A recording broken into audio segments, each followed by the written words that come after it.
Nós te agradecemos por mais um dia. Agradecemos, Senhor, por todas as coisas que tens nos proporcionado, pelo conhecimento que tem nos dado receber diariamente através do nosso irmão Júnior. Agradecemos, Senhor, pelas revelações, pelas escrituras, enfim, pela tua palavra, por tudo que tens nos trazido ao conhecimento. Agradecemos, Senhor, pelo despertar que nos destes. Agradecemos, Senhor, por nos mostrar tão claramente todas as coisas que estavam escondidas aos nossos olhos. Nós te louvamos e te bendizemos, Senhor, como o maior, o único, o Deus verdadeiro, aquele que habita nos mais altos céus, Pai do nosso Senhor e Salvador Jesus Cristo. A ti, Senhor, nós te louvamos e te bendizemos todos os dias de nossa vida. Pedimos, Senhor, que nos guia pelos teus caminhos, nos mostra o que devemos fazer, quando, como, em que momento, para que estejamos sempre nos teus caminhos. Santifica-nos, purifica-nos, Senhor, para que estejamos dignos de estar perante vós no dia do juízo final, na tua presença, de pé com nossas vestes brancas, Senhor. O irmão Júnior vai abrir a palavra agora. Pedimos, Senhor, que derrame suas bênçãos sobre cada um dos membros do grupo, em especial sobre a cabeça do irmão Júnior, e que o utilize como instrumento de sua vontade para nos trazer a palavra, o conhecimento e todas as revelações que são necessárias para esses tempos finais. Muito obrigado, Senhor. Fique conosco, nos abençoe e nos guarde. Dê-nos uma noite tranquila e um sereno despertar. Muito obrigado, em nome de Jesus Cristo, é o que te pedimos e agradecemos. Amém. Amém. Amém. Louvado seja o nome do Senhor. Bem, hoje nós vamos estudar algumas predições, algumas profecias extra-bíblicas.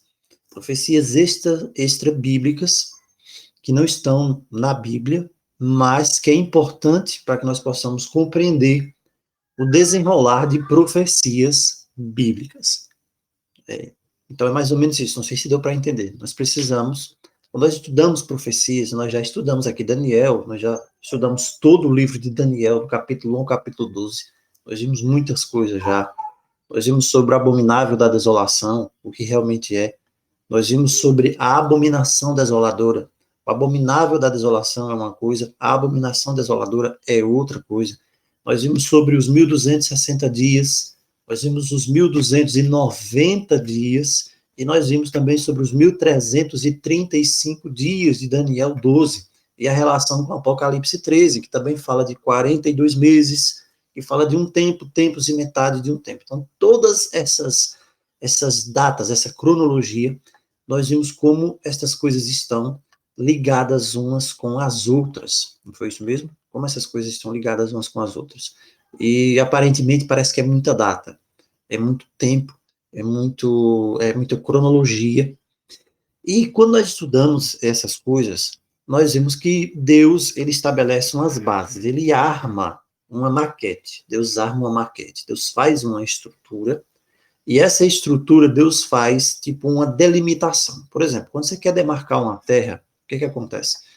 Você estabelece os pontos da terra, e você tem de ter um ponto inicial, você precisa ter uma marcação ali de metros, ou de quilômetros, ou de léguas, dependendo, né? E você precisa fazer uma demarcação ali, ou retangular, ou quadrado, não sei, ou em V, não sei, daquele ponto, para que ele fique definido e possa separar de outras propriedades. Dentro daquilo ali que está definido já, daquela terra, daquele pedaço de chão que foi definido ali, então você pode trabalhar.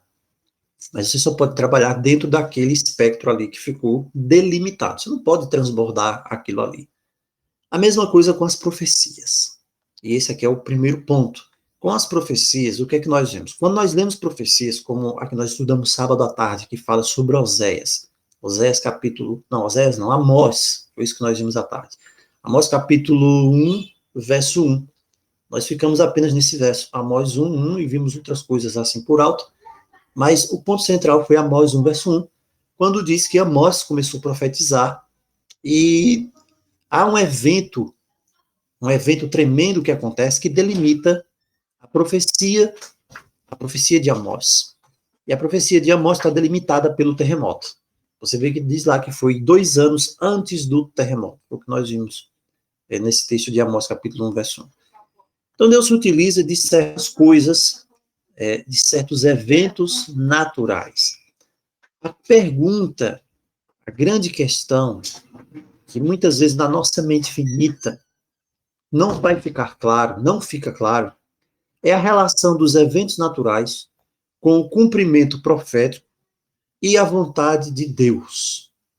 Espera aí, o que eu estou querendo dizer? Por exemplo, o grande terremoto que nós vimos que aconteceu em Amós, verso 1, capítulo 1.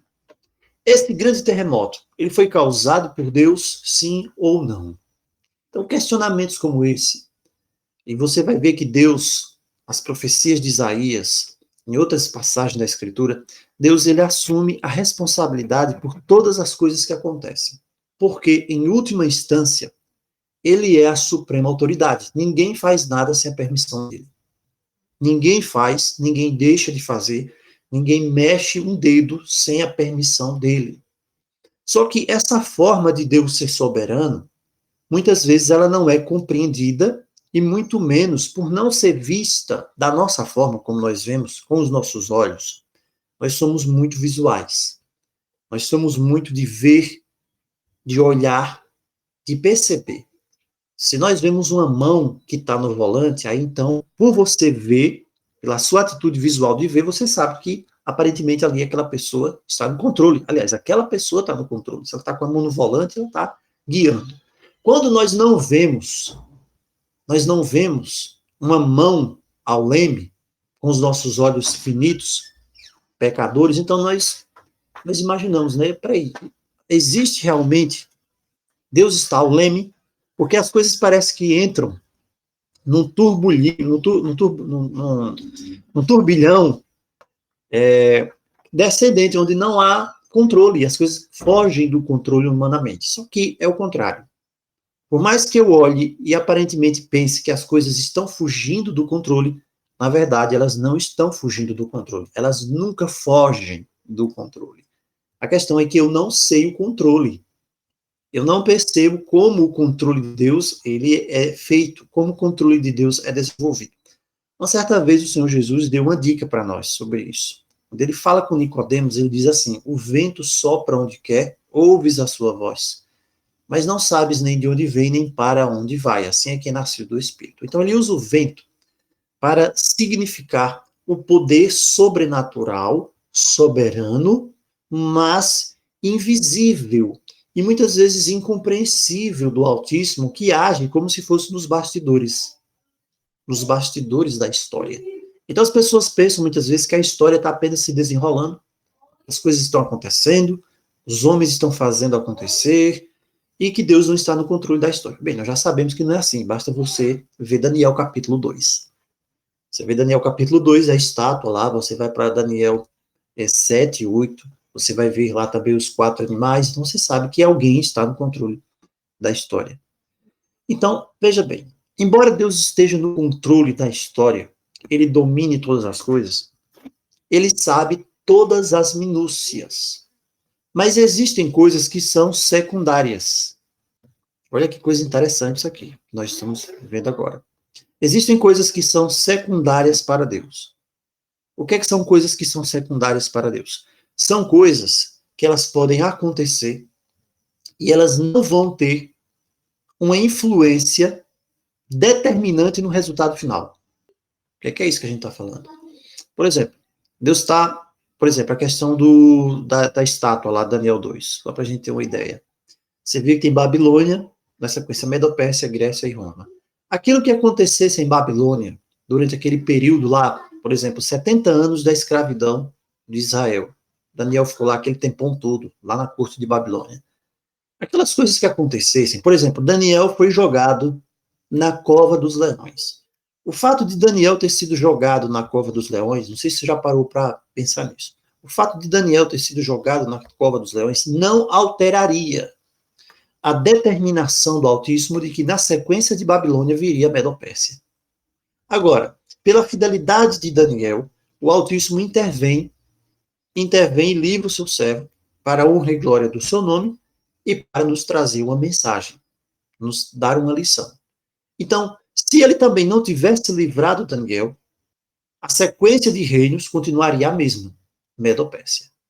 Então, é apenas um exemplo aqui para nós possamos entender que existem acontecimentos secundários dentro da profecia.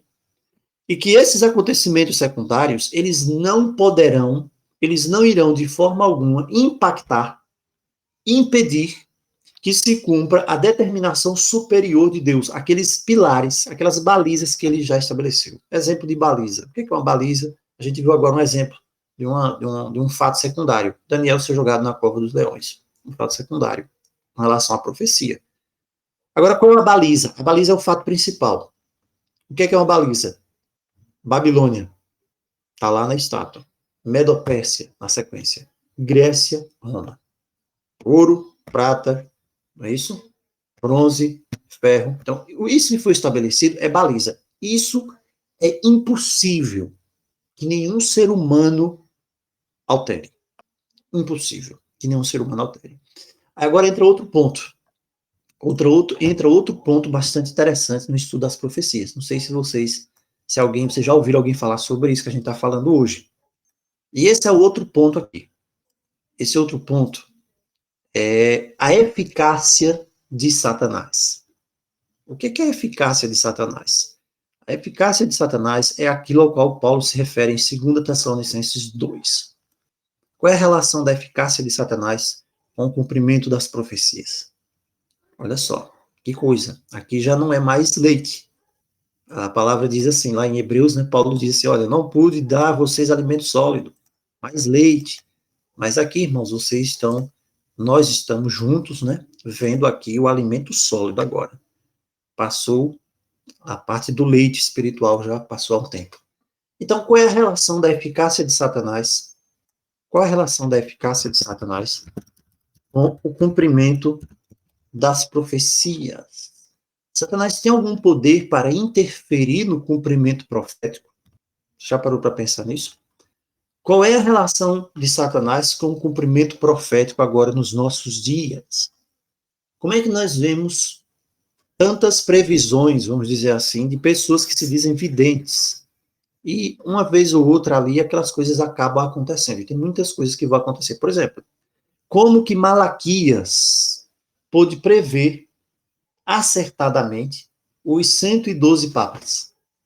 Uma pergunta interessante para se pensar. Malaquias conseguiu prever os 112 papas. Foi Deus quem disse para Malaquias, os 112 papas, da Glória Olivae, aí Bento XVI, encaixa certinho.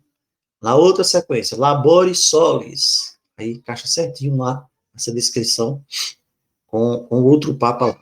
Depois, na perseguição final, vai haver quem? Petrus Romanus. É o último papa, Petrus Romanus, e na sequência de Petrus Romanus, a igreja, veja que o foco está na igreja, não está falando nada de mal da igreja. A igreja vai passar por uma grande tribulação. Existe uma grande tribulação também para a igreja católica. Então, como é que Malaquias poderia falar sobre essas coisas? Quem estava revelando essas coisas para ele? Sobre Petrus Romanos, sobre essas coisas todas que haveriam a acontecer. E tantas outras. Por exemplo, Malachi Martin falou sobre profecias que haveriam de ser feitas agora nos nossos dias, cumpridas. Quem mais também? Aquela profeta Baba Vanga. Olha só, quem eu vou falar nessa mulher? Baba Vanga. Quem mais? Alois Illmayer, um alemão, Alois Illmayer. Vem na minha mente agora o nome dele.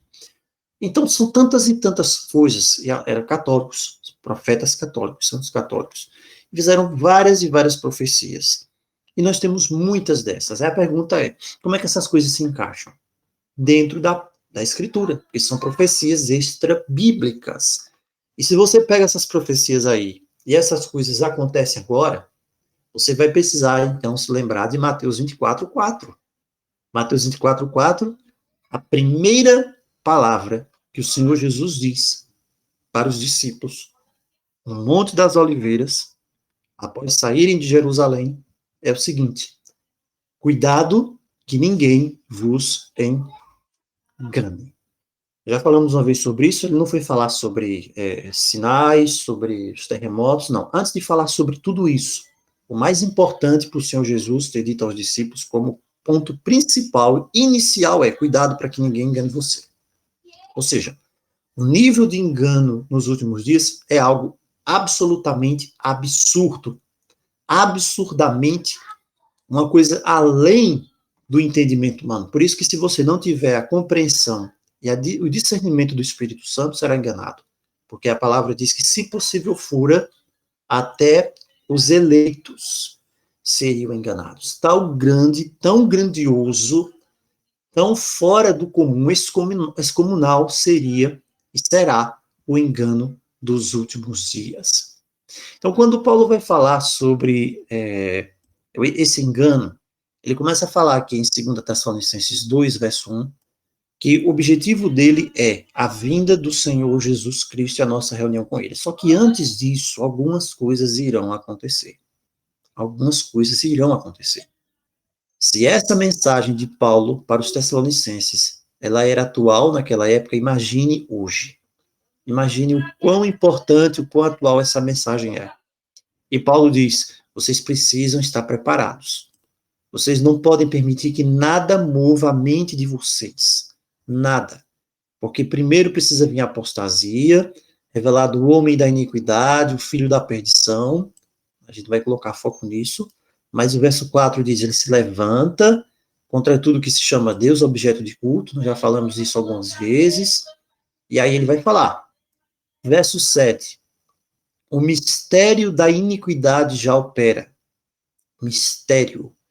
A palavra mysterion. Um mistério da iniquidade já opera. O que é que Paulo está querendo dizer no verso 7? Mistério da iniquidade. Já falamos isso, né? Vamos voltar a falar novamente. O que é o mistério da iniquidade? Quando nós vamos prover o mistério da iniquidade, nós vamos entender que Paulo está falando aqui de uma coisa muito comum hoje.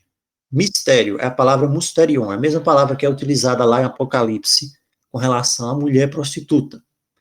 E aqui Paulo chama a palavra iniquidade, a palavra anomia. E essa palavra anomia é simplesmente, ela tem um sentido de condição daquele que não cumpre a lei. Outro sentido para a palavra grega anomia, que é iniquidade. Essa é a palavra original para esse termo iniquidade. Não conhece a lei. Outro termo também, que ela pode ser utilizada, transgride a lei.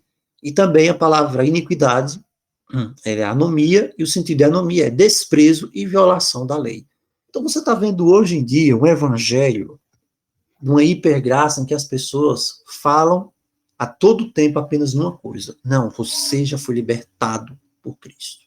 Você está livre. Você está livre da lei. E as pessoas confundem lei. Você vai ver que na Escritura, em Romanos principalmente, em Hebreus, Paulo usa a palavra lei em vários sentidos. Às vezes, dentro de um verso, de um texto só, ele usa a palavra lei em vários sentidos.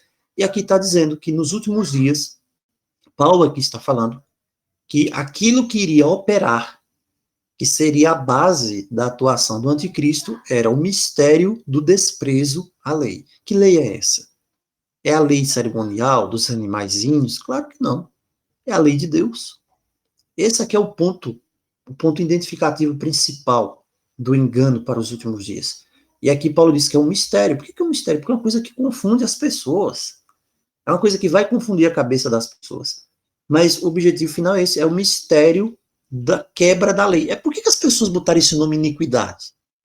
Por que você acha que nas versões da Bíblia moderna, eles pegaram, né, e colocaram o nome iniquidade? Porque iniquidade, na sua cabeça, na minha cabeça, pode ser qualquer coisa ruim.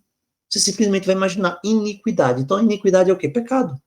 Mas se colocasse aqui anomia, se fosse para o sentido original da palavra anomia, ficaria algo bem explícito.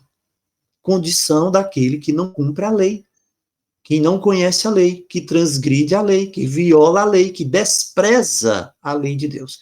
Então, aqui fica bem claro na palavra qual o sentido da palavra iniquidade, anomia. E Paulo está falando que o iníquo, veja, iniquidade é isso. O que é o iníquo? Aí você vai ver no verso 8. Quando esse mistério da iniquidade está estabelecido, no verso 8, Paulo diz, será revelado o iníquo. Veja, colocaram mais uma vez a palavra iníquo aqui. Mas o original, o grego, que está aqui, é anomos. O que é o anomos? Aquele que se desvia da lei, aquele que desrespeita a lei de Deus. Então, o iníquo, o anticristo que as pessoas falam tanto, a característica dele identificativa é muito clara. É porque ele é aquele que despreza a lei de Deus. E diz que o Senhor Jesus o matará. Agora veja o que diz no verso 9, o aparecimento do iníquo. Como que o iníquo realmente vai aparecer? O que acontece para que o iníquo apareça? Quais são as circunstâncias que vão fazer o iníquo aparecer? É preciso que hajam circunstâncias. O iníquo não vai simplesmente aparecer do nada na televisão e dizer, oh, eu sou o iníquo, o anticristo e tal, e vou matar todo mundo e quem não me adorar. Ele não vai fazer isso. É preciso que hajam circunstâncias. A Escritura diz que haverá o aparecimento do iníquo. A palavra aparecimento aqui é a mesma palavra que é utilizada, né, para a segunda vinda, a parúzia. É o sentido aqui da palavra aparecimento, parúzia, do grego. E quer dizer a presença, a vinda, a chegada do iníquo, e aqui o iníquo, né, é segundo, e a palavra segundo aqui do grego, ela quer dizer é abaixo, é de acordo, vai ser por toda a parte, pela a eficácia. Eficácia, a palavra grega para eficácia é energia, de onde vem a nossa energia. Então, aqui Paulo está se referindo a um poder que energiza, que irá energizar, se espalhar rapidamente por toda parte, como a energia elétrica na sua casa. Você basta pegar ali, ligar a fonte, ela espalha. Em qualquer lugar ela vai estar ali. Agora, como é que ela está? A palavra grega energia, ela está ali, visível não, ela está invisível, mas ela está ali por toda parte. Então, Paulo usa essa palavra aqui para se referir a esse poder maligno sobrenatural que acontecerá agora nos últimos dias, que é o poder aí chamado eficácia de Satanás. E como é que essa eficácia é feita? Ele diz com todo o poder, a palavra poder, pois nós estamos estudando o original dessas palavras. A palavra poder é o grego dunamis. Dunamis, Paulo quer dizer aqui habilidade, é o sentido da palavra, habilidade, a virtude da natureza, aquilo que mostra e que se desenvolve. Então, é uma manifestação sobrenatural visível de alcance. Depois ele usa a palavra sinais, que é a palavra grega semeio, que quer dizer sinal, marca, símbolo, prodígio. Esse é o sentido.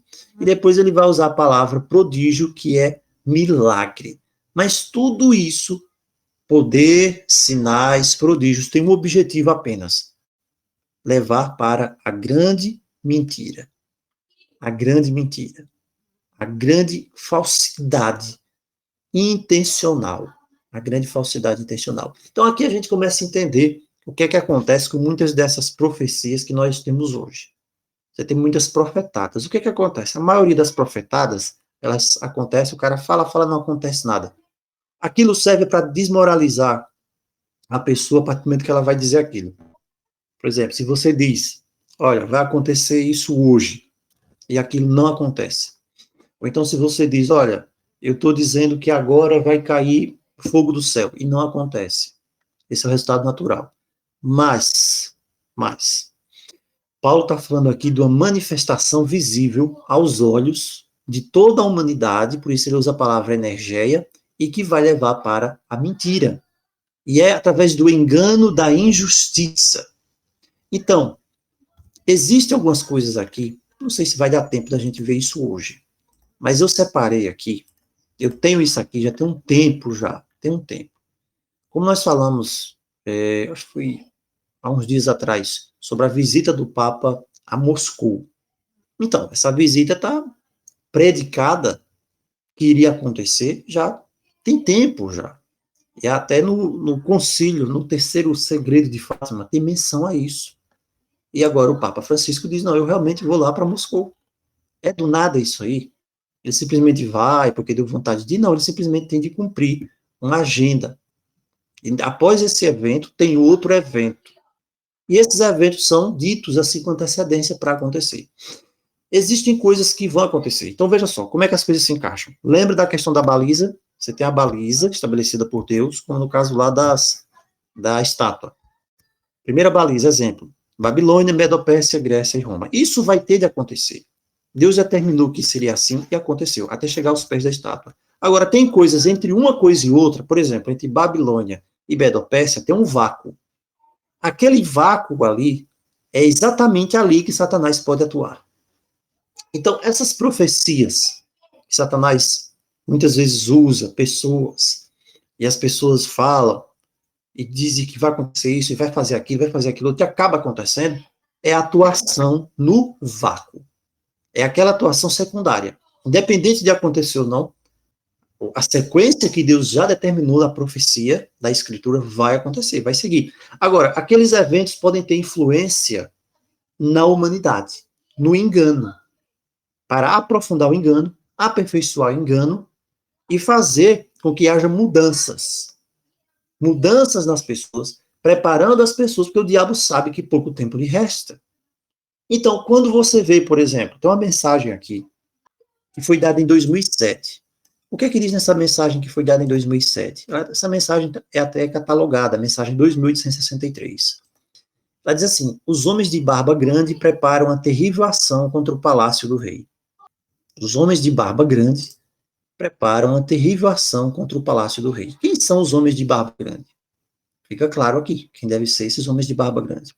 Diz aqui, também preparam uma terrível ação contra o palácio do rei. Terrível ação, você imagina o que deve ser, contra o palácio do rei. Que rei? O rei de Roma. Aqui está falando claramente de um ataque que haverá ao Vaticano, e de onde virá esse ataque ao Vaticano. Por que nós estamos falando disso? Porque como nós estamos nos aproximando dessas coisas, essas coisas vão acontecer, e o que é preciso que a gente tenha? A gente não pode ser enganado. Nós não podemos ser enganados, porque tudo aqui tem um objetivo. Outra mensagem em 2010, 15/5/2010, mensagem 3.319, diz assim: os homens do terror agirão contra a igreja, tentarão destruir um templo, e os meus pobres filhos carregarão pesada cruz. Aqui vem a profecia. A Itália será abalada por este doloroso acontecimento. Rezai pela igreja. Muito bem. Então, imagina as pessoas que têm acesso a isso aqui agora, hoje, ouvem essa profecia, entre aspas. É uma profecia, né? Profecia, não, a gente sabe que é predizer. Agora, a fonte é diferente, se vem de Deus ou não. A gente tem de analisar. Então, mais uma vez, aqui está dizendo a mesma coisa. Homens do terror agirão contra a igreja, vão tentar destruir um templo, e a Itália será abalada. Quando isso acontecer, para aquela pessoa que ouviu falar isso aqui, será que isso aqui não vai fortalecer a fé da pessoa mais ainda cegamente do que ela já vinha em todo aquilo que ela cria? A pessoa não vai se voltar para a Escritura, vai ser muito mais difícil para uma pessoa se voltar para a Escritura nesses tempos aqui, nesse momento, e olhar para o que a Escritura diz. A Escritura diz: olha, isso aqui está errado que você está. Como é que pode? Foi dito isso e aconteceu. Então a gente precisa entender a importância dessas coisas. Por exemplo, mais outra coisa aqui, sobre os eventos naturais, sobre os desastres. Vou ler algumas coisas aqui. Diz assim, fala dos polos. Polos magnéticos da Terra se inverterão subitamente. E diz mais aqui, isso vai mudar tudo no mundo. Aí diz, a crosta, né, terrestre vai trincar. O que é a crosta terrestre? É o que dizem que tem aqui embaixo da Terra. Diz que vai trincar e vai causar terremotos e vai causar vulcões, inclusive no Brasil. Olha bem, lembra da baliza e lembra da coisa secundária que vai ali, que acontece, e aí onde a gente sabe, né? Quem pode preencher essas coisas? Deus que tem prazer em estar matando as pessoas? Não. Mas veja o que vai acontecendo. Também diz mais aqui, acontecerão tempestades, camadas de gelo derreterão, camadas de gelo, não são pequenas, são as grandes, vão derreter perto dos polos e vão provocar incríveis inundações. Aí diz que isso aqui vai ser um acontecimento grandioso e catastrófico. Aí diz aqui, veremos esses desastres acontecerem por 15 dias. Então, o que está dizendo aqui? Está programado aqui que vai haver uma grande quebra da geleira, e quando a geleira derreter, vai cair um grande pedaço de gelo no mar, mas grande mesmo. E quando isso acontecer, vai causar um grande desastre. E isso aqui vai durar 15 dias. 15 dias. Agora tem outro dado interessante aqui. Lembra do que a gente estudou ontem, pessoal? Lembra do que a gente estudou ontem, para ninguém ficar dizendo aí que a gente está estudando coisas fora da Bíblia e que está acreditando em coisas fora da Bíblia e tal. Peraí, a gente precisa ser prudente, como diz a palavra, e fazer como Paulo disse. Os desígnios de Satanás você não pode ignorar. A gente viu isso ontem, não foi? Em Coríntios. Nós não ignoramos os desígnios. O que são desígnios? Planos de Satanás. A gente conhece esses planos. E aqui você está vendo algumas coisas ditas aqui. Aí diz, quando que isso vai acontecer? Aqui diz o mês até que isso vai acontecer. Diz, isso vai começar no mês de dezembro. Aí diz, vai ser numa sexta-feira. Olha que coisa. Vai ser no mês de dezembro, numa sexta-feira. Aí a pergunta que dezembro? É desse dezembro aqui? É dezembro do ano que vem? É dezembro do outro ano? Não, está dizendo que é no dezembro, numa sexta-feira. E esse dezembro, quando acontecer isso, será conhecido como dezembro da dor. Agora, o ano não foi revelado. Agora, esse evento vai atingir que local do Brasil? Preste bem atenção nisso. O Brasil vai ser atingido principalmente em São Paulo, Rio de Janeiro, Mato Grosso, Bahia e Amazonas. Então, você está percebendo aqui o nível da coisa? Você percebe o nível do engano que se aproxima, que está aí na cara da humanidade? Como é que alguém consegue escapar desses enganos se não for pela guia e pela direção do Espírito Santo? Não consegue. Não consegue. Tem mais alguma coisa aqui que eu vou ler para a gente finalizar. Segundo ponto, o que é que está previsto também? Haverá uma guerra atômica. Entre quem? Entre as Coreias. Coreia do Norte e Coreia do Sul. E vai atingir também o Japão e outros países. Olha só. Mas os árabes também vão se unir e vão atacar Israel. Quando Israel perceber que a derrota dele está iminente pelo ataque dos árabes, aí ele reage com um ataque nuclear. Nossa, imagina só que loucura vai ser isso. Eventos do fim dos dias. Israel vai com um ataque nuclear, os árabes se unem. Então imagina, isso aqui é para Iraque, é para Irã, é para a Turquia. Então, imagina o que acontece nesse momento. Também diz mais. Meteoros vão cair no México e no mar. E vão provocar ondas gigantes que vão atingir os Estados Unidos, o México e, inclusive, o Brasil. São mais coisas. Agora a pergunta é, isso vai acontecer exatamente do jeito que está sendo dito aqui? Não. Sabe por quê? Porque quem permite, quem determina se isso vai acontecer, aliás, dessa forma como está sendo dito aqui, é apenas um. É apenas Deus. Apenas Deus. Somente Ele é quem permite. Então, você começa agora a juntar isso aqui com as trombetas. As trombetas do Apocalipse, elas são tipo permissões. Cada trombeta daquela toca porque alguma coisa acontece. Vocês lembram quando nós estudamos as trombetas? Aí você começa a encaixar isso aqui. É como se fosse uma permissão que é dada para o inimigo atuar de alguma forma nos últimos dias. Aí você entende agora as trombetas. Primeira trombeta tocou, acontece isso. Segunda trombeta tocou, acontece aquilo. Outra coisa, a peste, que naquela época lá, né, dizimou a população da Europa, vai se repetir.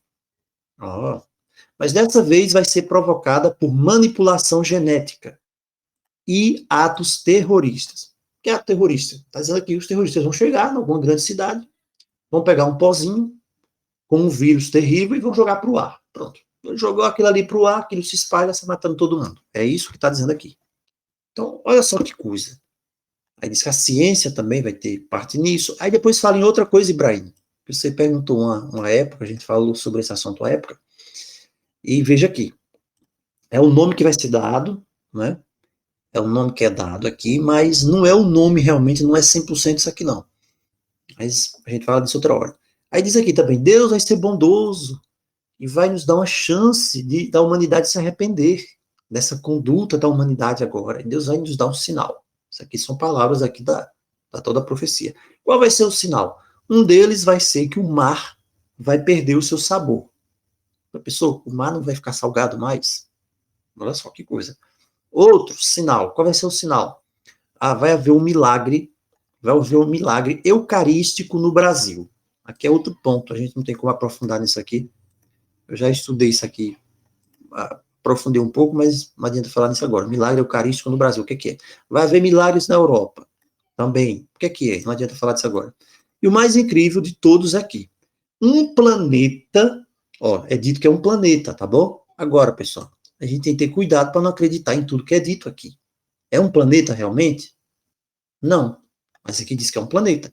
Um planeta maior do que a Terra, que é o chamado Nibiru, o planeta 7X, ou depende, né? Os espíritas chamam de Hercólogos, os espíritas chamam de planeta higienizador. Então, você vai ver esse pensamento aqui, sobre esse planeta, esse negócio aqui, em praticamente todas essas religiões. Você vê até o pessoal que fala em ET, fala desse negócio aqui que vai acontecer. E diz que ele vai surgir em rota de colisão com a Terra. Já pensou? Um negócio desse. Você vai ver no céu maior do que a Lua, e ele é magnético, ele começa a mexer no magnetismo da Terra e tudo começa a bagunçar. Aí diz, ele vai se aproximar da Terra e a Terra vai perder seu equilíbrio e rotação. É que é mentira, não existe nada de rotação que a gente sabe, né? Mas aqui tem de falar em rotação. Então diz, todos vamos achar que a vida do planeta chegou ao fim. Então imagina o desespero aqui que vai ser, né, nesse momento. Aí você entende o que o Senhor Jesus falou, né? Que muitos desmaiarão de terror. Tá vendo? Então, olha só, entenda agora como é que a gente junta isso aqui com a Escritura. O que é que Cristo diz lá em Lucas? Muitos desmaiarão de terror, porque os poderes dos céus serão abalados. O que é os poderes dos céus? É o sol, a lua, as estrelas do firmamento. Então imagina uma coisa dessa aparecendo, que não vai ter de gente que vai morrer de medo só em ver. Né? Mas diz aqui, mas Deus o desviará. E por aí vai, tem muitas e muitas e muitas outras coisas, que quando você começa a estudar profecias de uma forma profunda mesmo, você vai encontrar muita coisa, e aí você vai ter que pedir orientação a Deus para ver como é que essas coisas, não é a profecia que vai ter de obedecer a isso aqui, não, é isso aqui, se isso vai obedecer à profecia da Escritura, é isso aqui, se Deus permitir que isso aconteça. Porque você está vendo aqui coisas que estão sendo ditas com certos detalhes para acontecer ali, no Brasil, não sei aonde e tal. E aí, essas coisas vão acontecer sim ou não? Essas coisas têm tudo para acontecer, se o Altíssimo permitir. E acontecendo essas coisas, você vê que Paulo fala disso como a eficácia de Satanás, faz parte do grande engano. Porque aí tem uma parte aqui que diz o seguinte, você quer resistir a isso, meu filho? Quer? Então você pega uma vela benta, você tem de orar um terço, você tem de fazer isso, fazer aquilo, para cada vez mais a pessoa se fundamentar naquilo, esquecer a palavra. Então, o grande engano vem de todas as formas, vem com força. Vem com força. Se você pensar que do jeito que a gente está apenas, não, com a leitura não é a Bíblia, eu tenho de conhecer mais da Bíblia, você tem de conhecer mais da palavra, senão é enganado. Porque o grande engano vem com força, vem batendo mesmo com tudo. E se a gente não tiver fundamentado na palavra, apenas na palavra, irmãos, como disse o Senhor Jesus, nós podemos ser enganados. Nós podemos ser enganados. Então, nós finalizamos por aqui. Nós fizemos essas pinceladas nisso, para que a gente pudesse apenas ter uma ideia, né, do que se aproxima, como essas pessoas vão, né, sendo levadas para cumprir essa agenda, e como essa agenda, querendo ou não, vai cumprir o que está na palavra, na Escritura. Porque é o que está acima é a vontade do Senhor. Então, que Deus nos abençoe, que isso sirva de um fortalecimento a mais para que a gente possa buscar a palavra, se apegar à palavra cada vez mais, a cada momento mais, porque daqui para frente as coisas, o tranco vai ser forte. E se a gente estiver firmado na rocha, unicamente firmado na rocha, é que nós não seremos abalados. Amém? Oremos. Pai que habitas nos altos céus, nós te agradecemos mais uma vez porque a tua palavra foi aberta. Nós te suplicamos, nos dê entendimento espiritual e fortaleza para estes últimos dias e para todas as coisas que se aproximam. Nos fortaleça pelo teu Espírito Santo na rocha eterna que é Cristo Jesus, para que jamais venhamos a ser enganados. Seja conosco, livra-nos de todo o mal, em nome de Jesus. Amém.